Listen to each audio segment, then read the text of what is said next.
I owe nothing, okay, bye.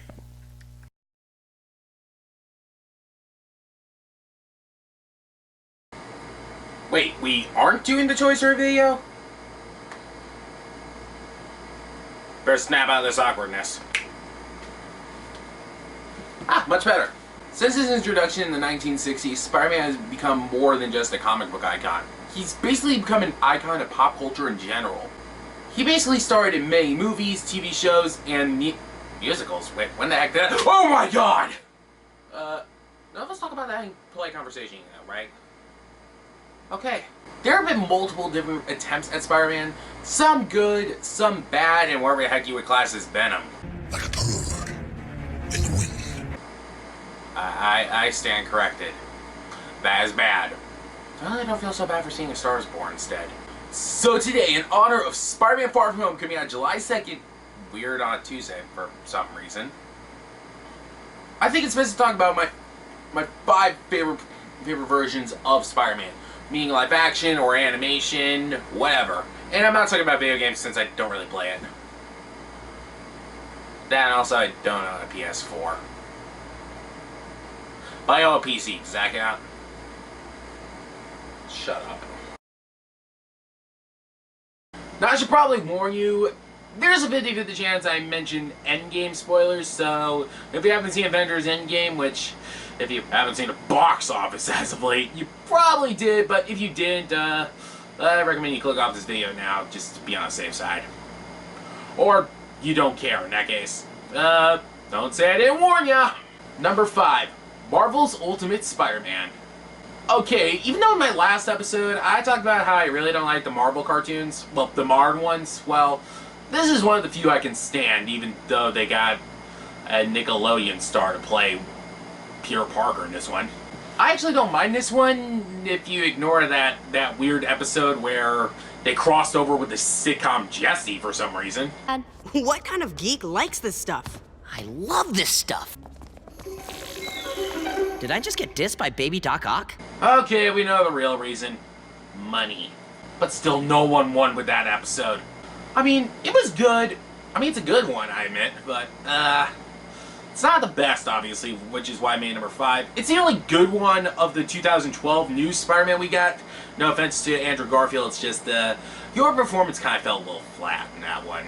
And also, kind of rewatching it not that long ago, it felt more like Baby's first Deadpool. Sometimes it just isn't fun to be Boring! Focus your eye holes on this, Budley! Yay me! Wow, I only said that as a joke, and I mean literally. Number 4. Spectacular Spider-Man. The good old days before Disney bought out Marvel. Yeah, as much as I like this one, even I can't ignore the fact that this was one of the major casualties of the Disney-Marvel buyout of 2009, which was over a decade ago. Holy crap. This version of Spider-Man is portrayed by Josh Keaton, who you may know best as Shiro from Voltron Legendary Defender on Netflix, or, and I'm not making this up, Teen Hercules from 1997's Hercules. a true hero. Great. Exactly how do you become a true hero? We'll see about that. Hey! I can't move! I mean, yeah, I admit the cartoony look is not really what we're used to when it comes to most action cartoons, but unfortunately, that's not what we're stuck with thanks to Teen Titans Go. I mean, the art style was amazing, and the animation was great. Too bad it lasted only 2 seasons, but you know what? There are certain shows you can't really force to be on forever. No matter how hard I try with Gravity Falls. I mean, what? Now, luckily you can find most of these episodes for free on Crackle, but I heard they might be leaving soon, so please watch it while you can, and if possible, you can find the episodes on online, on other websites, but I don't recommend them.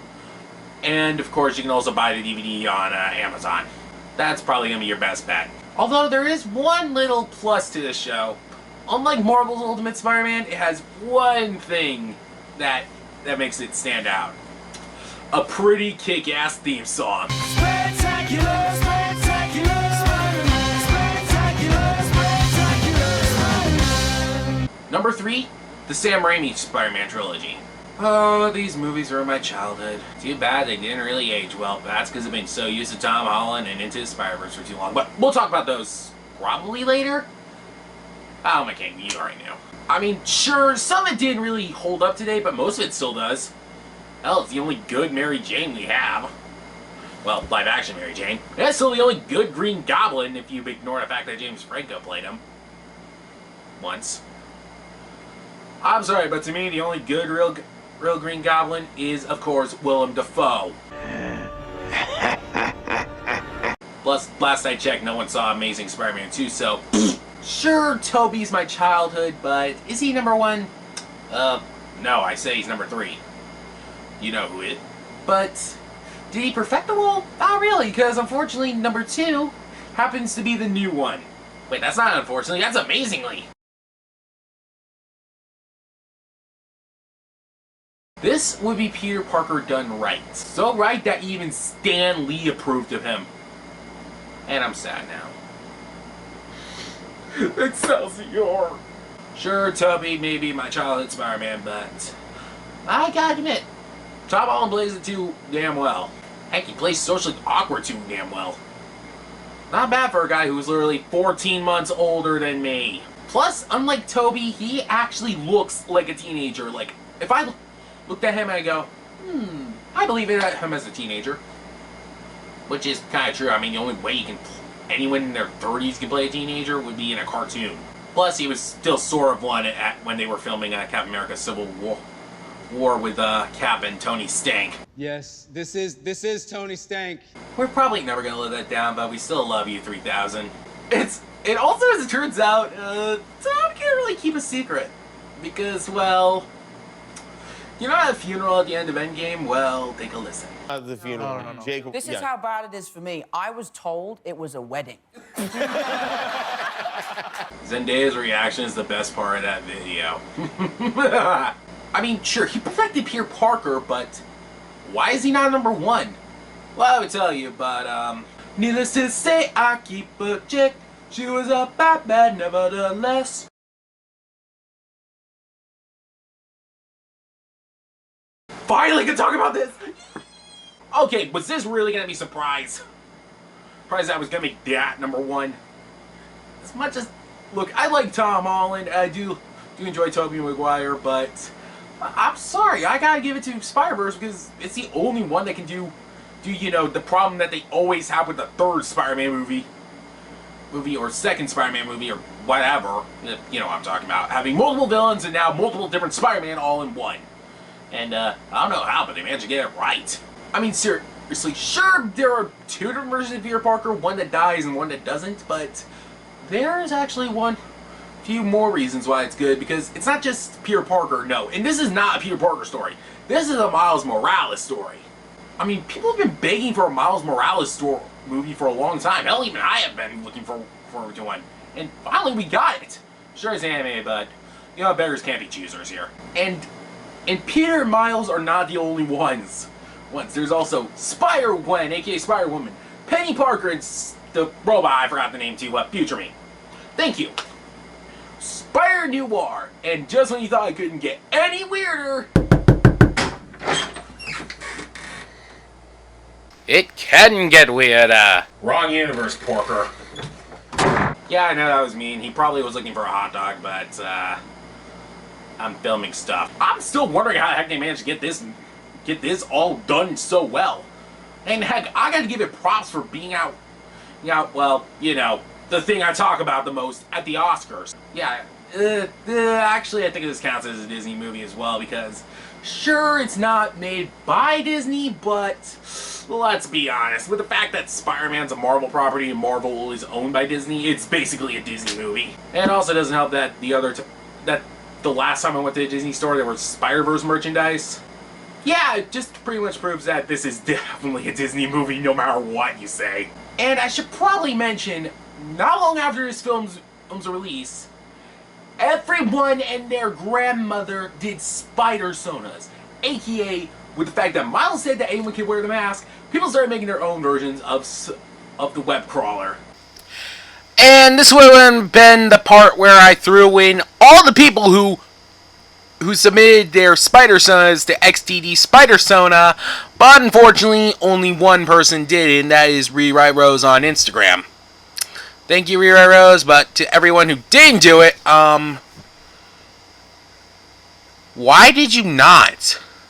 Honestly, because of all this stuff, and the fact that the animation is so beautiful and does not look like any other anime movie we have seen in the past few years, I just gotta say this.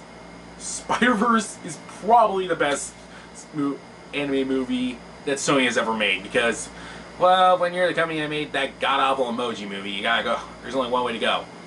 But tell me what you guys think. What is your favorite version of Spider-Man? And by the way, you can add video games, you can add the add other stuff to the list as well. And so, and leave it. Just tell me what it is and leave it in the comments down below. And you can also share it with me on Twitter and Instagram at Xander. Thanks for watching. Please like, share, and subscribe. And before I say my usual outro, I just gotta say, with great power comes great responsibility. I'll see you real soon. Okay, I want to apologize real quick if I seemed a little PO'd in my webcam video footage a second ago. It's because I really wanted to do XTD Spider-Sona for some, audience participation, but, well, one person did, so it's not a total failure. Complete failure would be no one doing it. Anyway, thanks for watching this video. Please like, share, and please subscribe. I actually do want more subscribers. And also, like I said, if this video gets 1,000 likes, I will actually do a cover of the Spectacular Spider-Man theme song. And luckily, I'm a good singer, so you don't have to worry. Okay, that's about it. I'll see you guys next time for the Season 4 review of Star vs. the Forces of Evil.